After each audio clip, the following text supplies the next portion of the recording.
એક મિત્ર એમ કહેતા હતા કે એફએમસીજી સેક્ટરની કંપનીઓમાં શા માટે ભાવ સતત ઘટી રહ્યા છે અને ક્યારે એમાં સુધારો દેખાયો.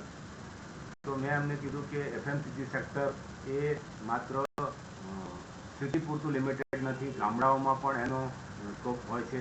ગામડાના લોકો પણ એ જે પ્રોડક્ટ્સ છે એનો ઉપયોગ કરતા હોય. ફોર એક્ઝામ્પલ એફએમસીજીમાં આવે શેમ્પૂ, ઓઇલ, સાબુ, બિસ્કિટ, ઘણી બધી વસ્તુ જે આપણે ડે ટુ ડે લાઈફમાં વાપરતા હોય છે. તે બધી વસ્તુઓ શહેરના લોકો વાપરે છે એવું નહીં, ગામડાના લોકો પણ વાપરે છે.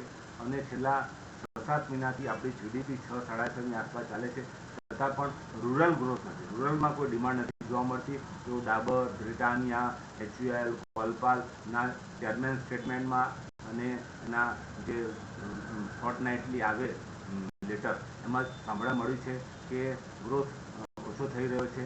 એફએમસીજી કંપનીઓને માટે એક ચેલેન્જ બની રહી છે કે એ ગ્રોથ કેવી રીતે રિવાઇવ કરવું. કારણ કે જો રૂરલ ડિમાન્ડ નહીં આવે તો આ કંપનીઓને ખરેખર તકલીફ પડશે.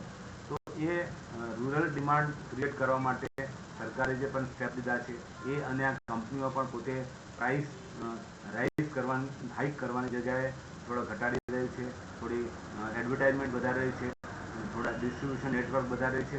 એટલે કહેવાનો મતલબ એમ છે કે આ એફએમસીજી કંપનીઓ પરનું જે ભારણ છે મને લાગે છે કે આવનારા 1-2 મહિના સુધી ચાલશે. મને લાગે છે ત્યાં સુધી સારો વરસાદ અને જ્યારે પાક ખેડૂતોના પાસે આવશે, તેના પૈસા તેની પાસે આવશે અરાઉન્ડ સપ્ટેમ્બર-ઓક્ટોબરમાં, ત્યારે આ માર્કેટમાં થોડી ડિમાન્ડ દેખાશે એવું લાગી રહ્યું છે. કારણ કે આપણે જાણીએ છીએ કે સપ્ટેમ્બર-ઓક્ટોબર દિવાળીના તહેવારો નજીક જે ડિમાન્ડ આવતી હોય છે એ એફએમસીજીમાં આવતી હોય છે, બીજા બધા કન્ઝ્યુમર ગુડ્સમાં પણ આવતી હોય છે. તો આ ડિમાન્ડ આવશે ત્યારે આ શેર્સના ભાવમાં ઉછાળો આવશે એવું લાગી રહ્યું છે. એટલે અત્યારે આ માર્કેટ એફએમસીજી સ્ટોકમાં કન્સોલિડેશનમાં ચાલી રહ્યું છે. ઘણા બધા સ્ટોક 30-40% ઘટ્યા છે. તો આ સ્ટોકમાં ધ્યાન રાખી શકાય. Thank you.